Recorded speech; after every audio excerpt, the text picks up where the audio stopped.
Hello. All right. Another book review. Um, Not really a lot I can say about this one, to be honest. It's just a short essay by Isaiah Berlin, and the Hedgehog and a Fox. And yeah, in brief, he's referring to the hedgehog being someone who's more specialized, and the fox as being someone who's more kind of eclectic in their knowledge, like running around seeing the bigger picture. It's a weird analogy. I believe it stems from some Greek story, ancient Greek story. But the book is primarily based on Leo Tolstoy, which is why I had a look at it. I said the book, it's just a short essay. It's about 80 pages, 80, 90 pages, something like that. So it's not very long.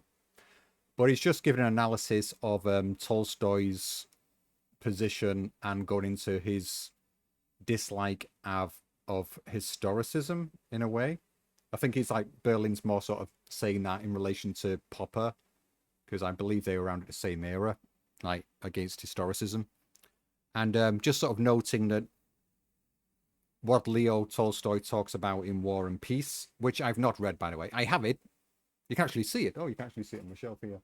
Yeah, I actually have it. Never read it. I think I read the first 100 pages. I was like, Jesus, no. But the idea of the book, according to Berlin, is basically he's showing Tolstoy was really annoyed by historians of the time, where they would just sort of say about this historical figure did this historical figure did that, and detached from the reality of what was going on. And it seems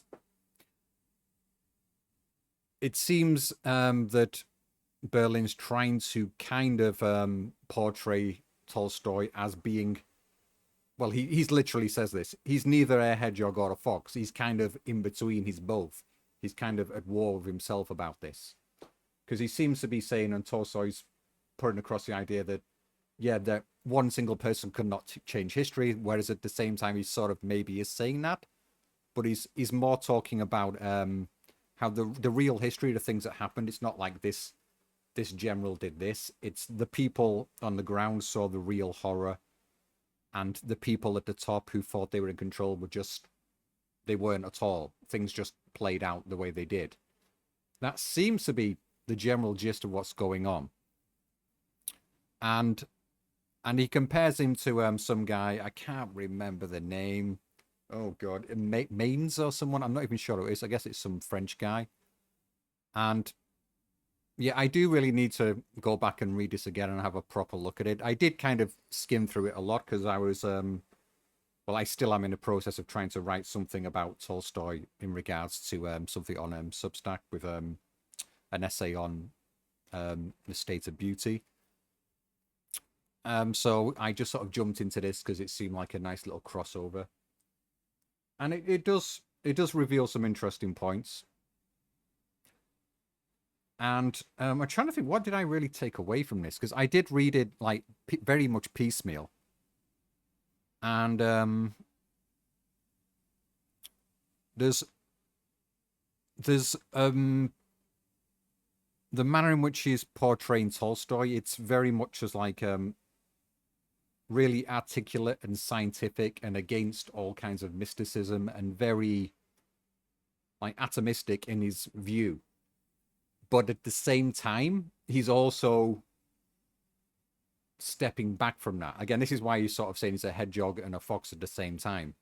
And he's taking in the whole view of things and he's ignoring these little articulate pieces of information. And he seems more at odds with how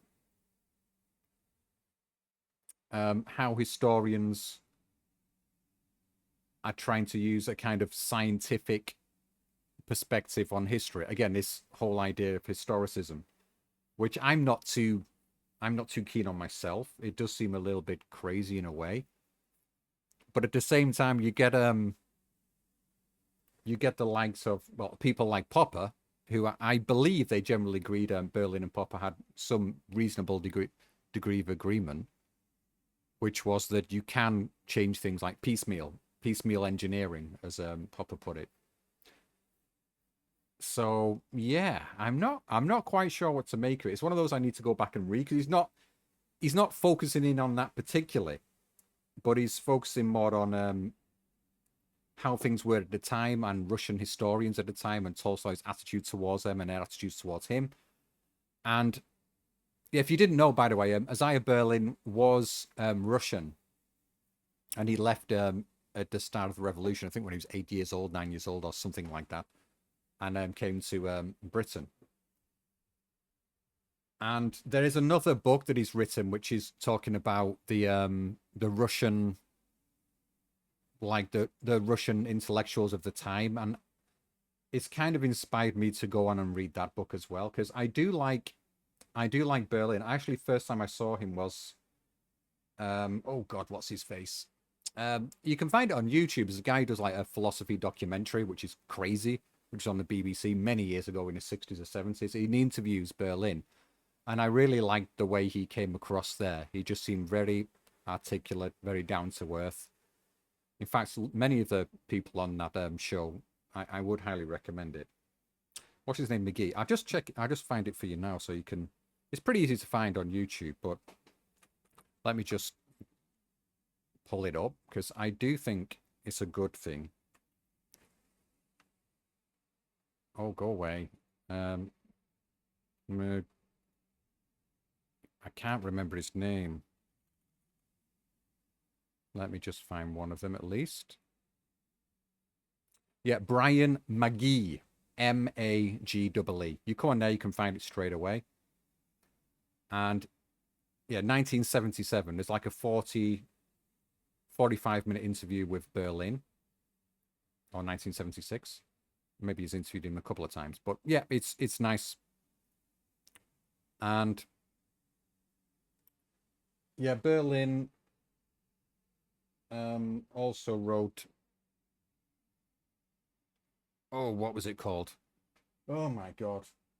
I was just speaking to someone today about my memory for names and things. It's like something just is it two? Yeah, two theories of justice. Yeah, that's the one. And it's worth looking at.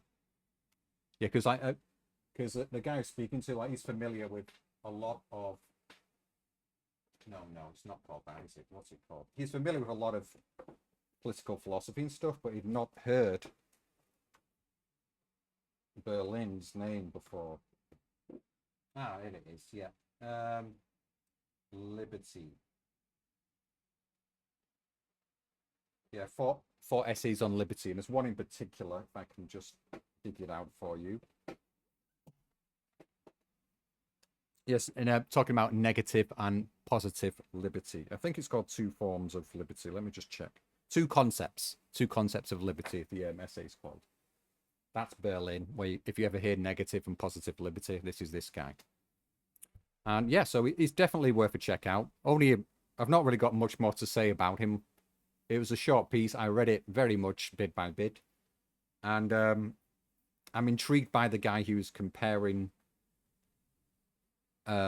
Tolstoy to, because he was saying that they're both like pretty much diametrically opposed, but had very many things in common at the same time.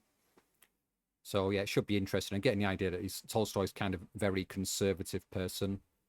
But again, it's Tolstoy. I don't know a lot about him. I've read What Is Art, which is what I was reviewing before, and I've read The Death of, is it Ilinitovich, which I really enjoyed. And he does have a kind of very brutal, harsh way of putting things across. And Berlin's sort of saying towards the end, and he throws in some hints about how he changed his perspective on things, like looking towards becoming more religious in his later years, I believe, or something like that. But yeah, Tolstoy does seem like an interesting chap. Anyway, that's it. Bye bye. And yeah, I'm gonna probably try and get a video done next week. So I've been a bit busy doing other things. Try and get a video done next week on that sort of lecture series, but I'm not quite sure where to come at it from. So I'll probably just go at it like I did last time, make a meal of it, and see how things turn out, basically. All right. Bye bye.